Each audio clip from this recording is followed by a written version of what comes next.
Chaos and danger. That's always what people think of when they mention Myawaddy, the frontier town of Myanmar where the light of the law does not reach. There, hell is not underground. It exists in everyday life. People are turned into commodities, traded, bought, and exploited as if they had no humanity. In just a few years, Myawaddy has become one of the most dangerous crime hubs in Southeast Asia.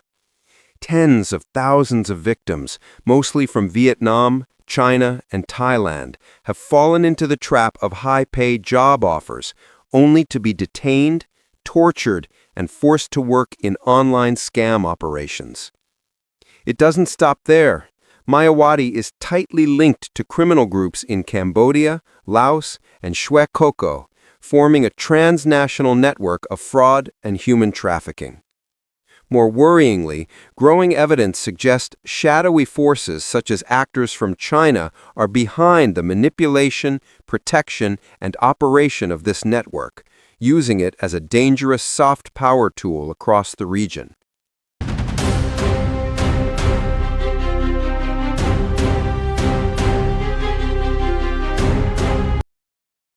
According to Global Initiative statistics, from 2020 to 2023, more than 7,000 Southeast Asian citizens were taken to Myanmar to work in so-called high-tech camps that are, in reality, disguised prisons run by mafia organizations.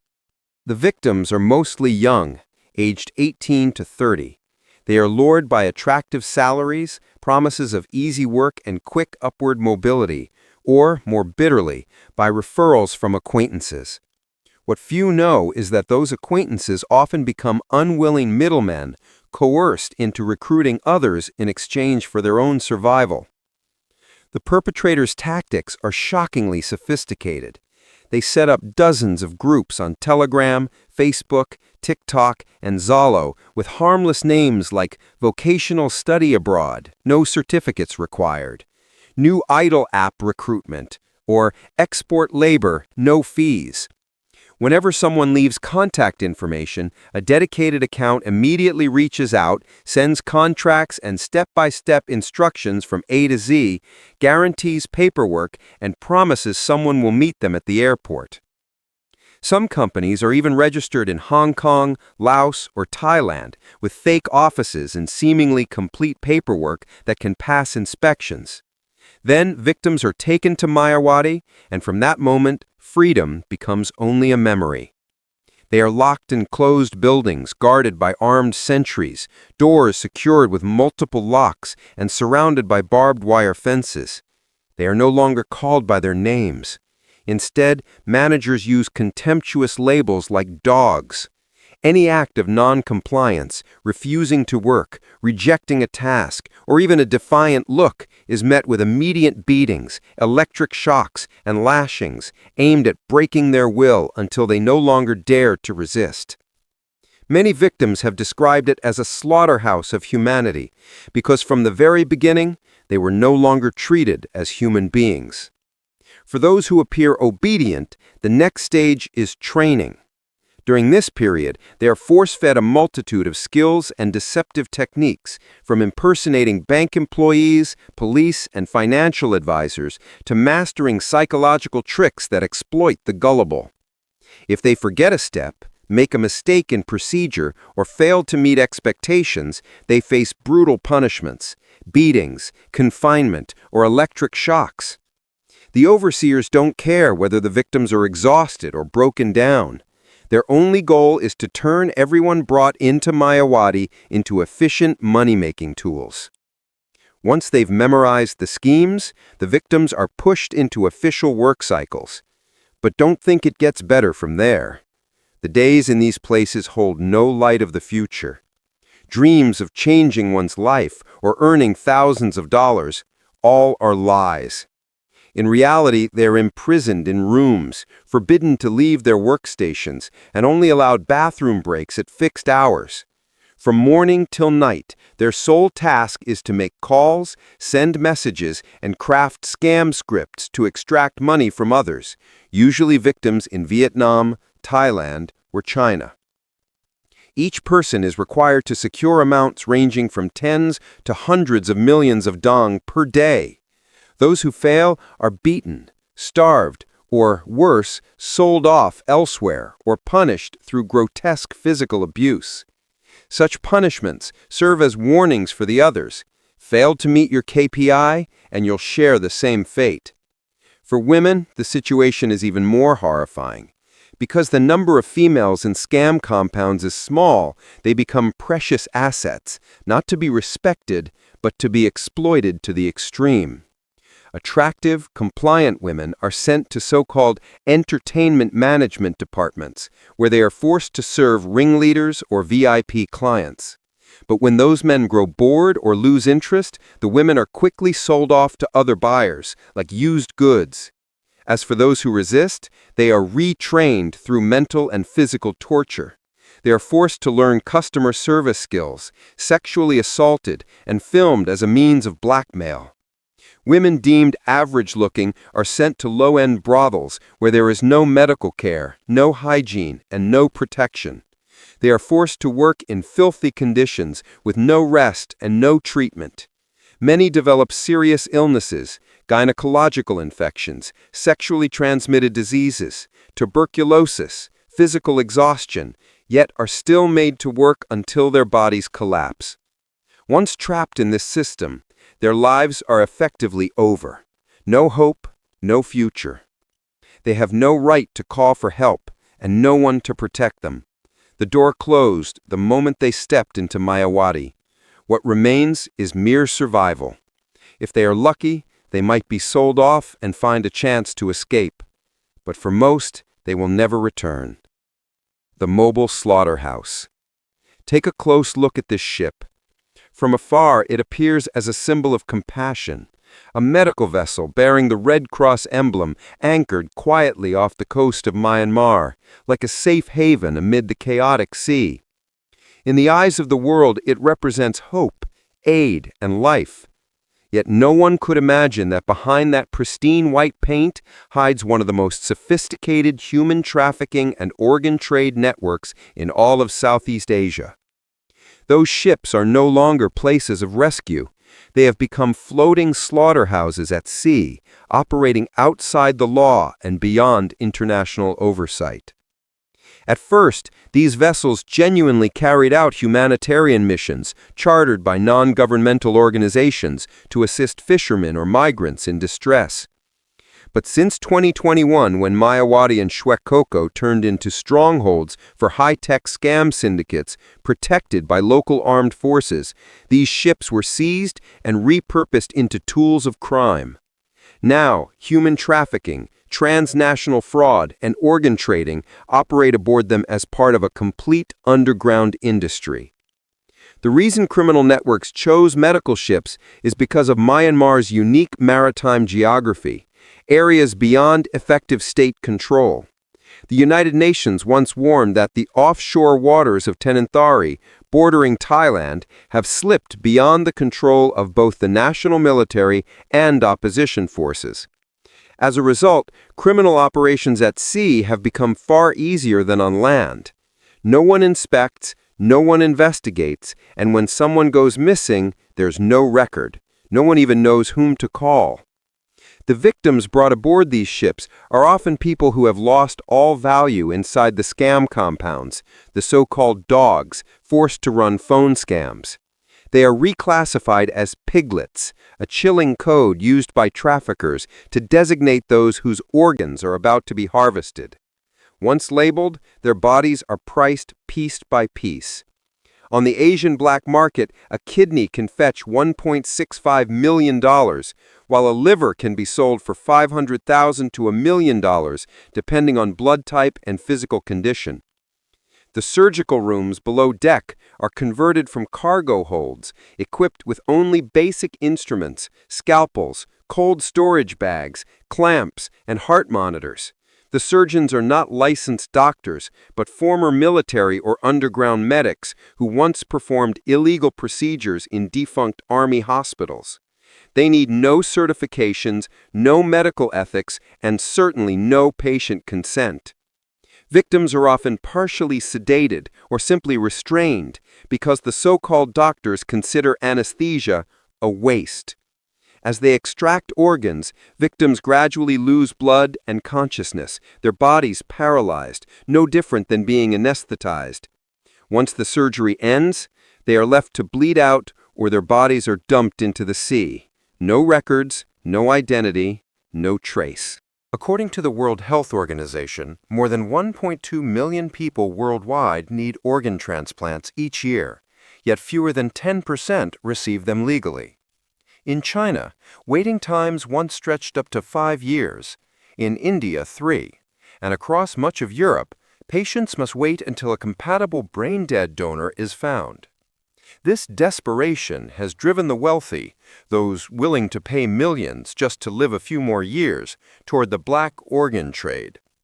The global black market for organs is now estimated to exceed $1 billion annually, and a significant portion flows through Southeast Asia, especially Myanmar, Cambodia, and Laos, where trafficking syndicates, covert military hospitals, and international brokers operate hand in hand. These countries currently have no mechanisms to regulate the import or export of human organs, and in many cases, local authorities have been bribed to turn a blind eye. A Vietnamese victim named H, rescued from Myawaddy in 2023, recounted, "When they took me aboard the ship, they said I would work as a cook, but I was injected with something and lost consciousness. When I woke up, my left kidney was gone. The incision had been stitched up, and they threw me onto a small boat that drifted toward the Thai mainland." H's story is just one among hundreds of testimonies collected by human rights organizations such as Fortify Rights, Human Rights Watch, and the UNHCR.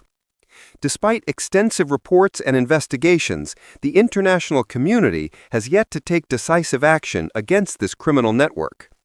Part of the reason is that these operations occur outside clearly defined jurisdictions. Another part is the use of cryptocurrency, anonymous bank accounts, and money laundering hubs based in Singapore, Macau, and Dubai to conceal transactions. According to Interpol reports from 2023, there is even evidence that some local officials in Myanmar have silently protected these syndicates in exchange for profit. So what turned Myawaddy into Myanmar's hell on earth? Located along the Myanmar-Thailand border, Myawaddy was once a thriving commercial hub and a vital trade gateway between the two nations. Yet a glance at the map would never reveal that this place has become a dead zone of humanity, where life has no value and people are treated as mere commodities. To understand how a prosperous town descended into a cradle of crime, we must look at the political and social conditions that fueled chaos in the region. Since gaining independence in 1948, Myanmar's history has been marked by deep divisions and prolonged ethnic conflicts, especially in its border regions. The central government has never maintained firm control here, turning areas like Myawaddy into promised lands for criminals. By the late 20th and early 21st century, Koh Kong had become one of the epicenters of the heroin trade within the infamous Golden Triangle, the world's largest narcotics producing zone. International criminal groups quickly recognized the vast profits to be made, and Myawaddy, with its strategic location at the tri-border junction, evolved into one of the region's key drug trafficking transit points. But everything changed when the international community began cracking down on smuggling and drug operations, causing the illicit markets in northern Myanmar to collapse. As drug profits dried up, local armed factions sought new sources of income. They experimented with casino businesses and other illegal ventures, but none proved sustainable. One by one, the once crowded casinos fell silent, marking the beginning of Myawaddy's transformation from a gambling haven to a center of human exploitation and cybercrime. At this point, the Chinese scam syndicates caught the attention of the military elites in northern Myanmar. In China, a massive government campaign against telecom fraud forced many criminal groups to flee. But instead of disappearing, they crossed into northern Myanmar, a region sharing similar language and culture, as well as strong telecommunication links with Yunnan province. Exploiting the situation, the scammers chose Myawaddy and its surroundings as their new base of operations. Local military commanders quickly recognized the enormous profits of online fraud and struck covert deals, providing protection, facilities, and logistical support. Using sophisticated technology, they transformed the area into a massive digital scam factory, generating tens of billions of yuan annually, and still their greed was not satisfied. When they discovered the staggering profits of organ trafficking, as wealthy individuals abroad were willing to pay millions of dollars for transplants, the Myawaddy syndicates shifted direction. Instead of selling drugs, they began trafficking human beings. Even worse, these networks did not operate independently, but were tightly connected to similar operations in Cambodia, particularly in Sihanoukville. Under Prime Minister Hun Sen, China was not merely a partner, but a comprehensive patron, providing infrastructure investment, military aid, and political backing. In return, Beijing gained near-total control over Cambodia's special economic zones, where digital scam networks, online casinos, human trafficking, and forced labor thrived unchecked. From Cambodia, these networks expanded into Laos and then into Myawaddy, Myanmar. The connections spanned weapons trafficking, scam servers hosted in special jurisdictions, and Chinese technicians hired to run the systems, all bearing the fingerprints of a centralized command structure operating from the shadows. The shadow of China looms over every corner of Southeast Asia's criminal ecosystem. Between 2023 and 2024, when China loudly launched its cross-border crime eradication campaign, many believed China was genuinely cracking down on these syndicates. But the reality was different. China was selectively cleaning house, targeting only those groups that had slipped beyond its control, attracted too much media attention, or no longer served its strategic interests. Most of the networks remained intact. In fact, they became more organized, better financed, and harder to detect. In essence, China didn't dismantle them, it restructured them, turning criminal syndicates into geostrategic assets. Why would China do this? First, these networks serve as covert revenue streams. Each year, billions of dollars from fraud, online gambling, and human trafficking are laundered and reinvested into China-friendly networks. Amid domestic economic slowdown, mounting debt, and real estate crisis, these black money pipelines act as lifelines for Chinese oligarchs and intelligence operations. Second, and more importantly, China is turning these criminal networks into tools of soft political influence. Without deploying troops or establishing overt military presence, it embeds cybercrime and trafficking systems in weakly governed countries like Myanmar, Cambodia, and Laos, thereby controlling cash flows, information networks, and even populations. The data harvested from bank accounts, spending habits, and personal identities becomes a digital weapon, enabling China to exploit economies, monitor societies, and stir instability whenever convenient. Third, the chaos these networks generate, illegal migration, forced labor, and social unrest, forces regional governments to depend on China for security assistance and cross-border crime expertise. In other words, China creates the problem, then sells the solution, compelling local regimes to compromise or remain silent. Ultimately, territories like Myawaddy, Sihanoukville, and Kokong, where cybercrime and trafficking flourish, lie in strategic geopolitical zones. They could easily become unofficial Chinese outposts for finance, infrastructure, or even covert military operations, disguised as special economic zones or digital investment hubs. From Sihanoukville to Myawaddy, from Cambodia's special zones to the Black Triangle linking Myanmar, Thailand, and Laos, a map of darkness is taking shape. This is no longer a mere criminal network. It is an underground political ecosystem where power stems not from constitutions, but from black money, human blood, and regional complicity. In this grand game, China is not just involved, it is the director, the producer, and the ultimate beneficiary. Thank you for watching this story. If you found it meaningful, please subscribe, turn on notifications, and share this video. And now it's time to say goodbye. Thank you for staying with Societal Stories.